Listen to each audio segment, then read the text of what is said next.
ఆయన కాషాయం వేసే స్వామి కాదు, జాతకాలు చెప్పే స్వామి అంతకన్నా కాదు. ఈ స్వామి లెక్కే వేరు. ఆయన కన్ను పడిందంటే వారికి బ్యాడ్ టైం స్టార్ట్ అయినట్లే. పెద్దోళ్లతో మనకెందుకని చాలా మంది అనుకుంటారు. కానీ ఈ స్వామి ఆ బాపతు కాదు. ఆయన పెద్దోళ్లతోనే పెట్టుకుంటాడు. కొడితే కుంభస్థలాన్నే కొట్టాలంటాడు. కొమ్ములు తిరిగిన వాళ్లకే చెమటలు పట్టిస్తాడు. చివరికి అందరితో ప్రదక్షిణాలు చేయించుకునే అమ్మనే బోన్లో నిలబెట్టాడు. జైలుకు పంపి తన పవర్ ఏంటో చూపించాడు. ఆయనే సుబ్రహ్మణ్య స్వామి.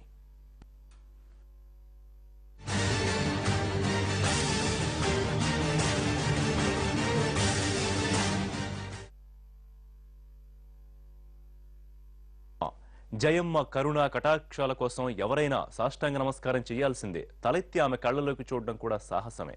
తమిళనాడును ఏలుతోన్న జయలలితను జీవితంలో కోలుకోలేని దెబ్బతీశారు సుబ్రహ్మణ్య స్వామి. జయమ్మని జైలు పాలు చేసి మరోసారి దేశ ప్రజల దృష్టిని తన వైపు తిప్పుకున్నారు ది గ్రేట్ స్వామి.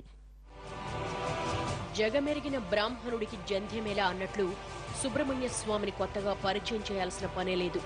వివాదాల్లో ప్రముఖంగా కనిపించే ప్రముఖుడిగా అందరికీ ఆయన సుపరిచితమే. అచ్చు తప్పుపోకుండా చెప్పాలంటే ఆయన సుబ్రహ్మణ్యన్ స్వామి. చట్టాల్ని, న్యాయపరమైన అంశాల్ని అవపోసన పట్టిన మహామేధావి. అందుకే సుబ్రహ్మణ్య స్వామి ఎంటర్ అయితే వార్ వన్ సైడ్ అంటారు. ఆయన కంట్లో పడకూడదని అంతా అనుకుంటారు. ఆయన నోట్లో నానకూడదని రాజకీయ ప్రముఖులు కోరుకుంటారు. దేన్నైనా పట్టాడంటే ఓ పట్టాన వదిలిపెట్టాడు. స్వామి సీన్లో ఉంటే ఇక అందరి దృష్టి ఆ ఎపిసోడ్ పైనే.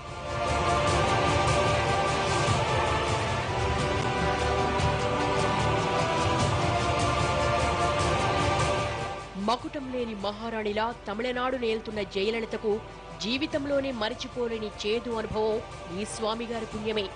అడుగులకు మడుగులొత్తే సేవకులు, అడిగితే ప్రాణాలైనా ఇచ్చే అనుచరులు, కనుసన్నల్లో పరుగులు పెట్టే అధికారులు, ఇంతటి రాజభోగాన్ని అనుభవిస్తున్న జయలలితను జైలు గోడల మధ్యకు పంపింది సుబ్రహ్మణ్య స్వామి పంతం.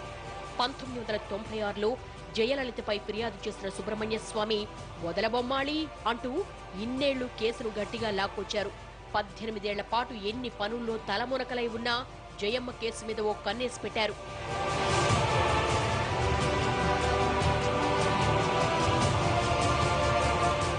మొదట్నుంచి సుబ్రహ్మణ్య స్వామి అంతే. ఎవరి మీదైనా కన్నేస్తే వాళ్ళంతు చూసేదాకా నిద్రపోని తత్వమే స్వామిని దేశ రాజకీయాల్లో ఓ విశిష్ట నేతగా నిలబెట్టింది. ఆయనకు తన మన తేడాలేం లేవు.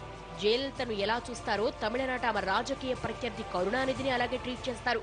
2G కుంభకోణం విషయంలో కరుణానిధి ఫ్యామిలీని ముప్పు తిప్పలు పెట్టి 3 చెరువుల నీళ్లు తాగించింది ఈ స్వామి.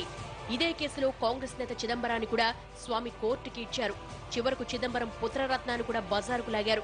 అది తప్పు అనిపిస్తే ఆయనకు ఆ పార్టీ ఈ పార్టీ అనే తేడా లేదు. తప్పించుకునే ఛాన్స్ ఇవ్వకుండా కుమ్మేస్తాడంతే. మరో షార్ట్ బ్రేక్ తీసుకుందాం.